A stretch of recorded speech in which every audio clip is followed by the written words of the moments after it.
मागच्या 1 महिन्यापासून नांदेड जिल्ह्यामध्ये प्रचंड प्रमाणात पाऊस पडत आहे आणि कालही मोठ्या प्रमाणात नांदेड जिल्ह्यामध्ये अतिवृष्टी झाली. बऱ्याच नदी नाद्याला ओढ्याला पाणी आलं. बऱ्याच गावामध्ये पाणी शिरलं.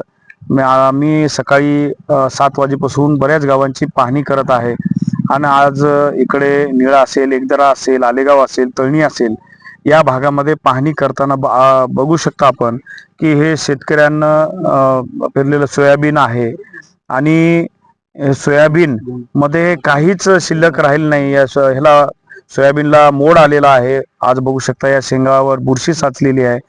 प्रचंड प्रमाणात मोड आलेला आहे आणि आज शेतकऱ्यांना सरकार 8,500 फक्त तुटपुंजी मदत या ठिकाणी देत आहे. आपण बघू शकता या शेतकऱ्यांच्या आम्ही शेतामध्ये उभा आहोत.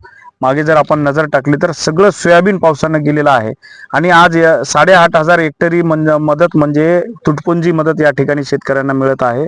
3,000 3,500 एकरी हे काढायला लागते आणि शेतकऱ्यांच्या पदरात काही पडत नाही.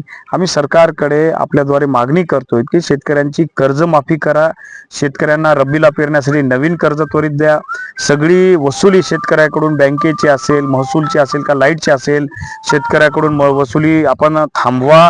आणि आज सकाळी एक चिमुकली तिचं घर तिच्या डोळ्यासमोर या ठिकाणी उद्ध्वस्त झालं, पावसामुळे पडलं.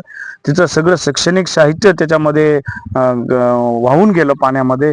एक आजोबा बाजावर बसले होते, ते कालही त्यांच्या घरामध्ये पाणी आलं होतं. बाजावरच होते ते, पण खाली सगळं पाणी होतं, ते रडू लागले होते. अशी प्रचंड हलाखीची परिस्थिती या भागामध्ये आहे. सरकारने ही सर्व गोष्टीची त्वरित नोंद घ्यावी आणि त्वरित त्यांना येणाऱ्या 4-5 दिवसामध्ये शेतकऱ्यांच्या खात्यामध्ये लवकरात लवकर अनुदान टाकावं. कारण 8,500 अनुदान जे मदत आहे ते तुटपुंजी मदत आहे असं आम्हाला या ठिकाणी म्हणायचं आहे. आम्ही सर्व महाविकास आघाडीच्या वतीने सरकारकडे मागणी करत आहोत की लवकरात लवकर शेतकऱ्यांना मदत द्यावी, तर शेतकऱ्यांची दिवाळी गोड करावी.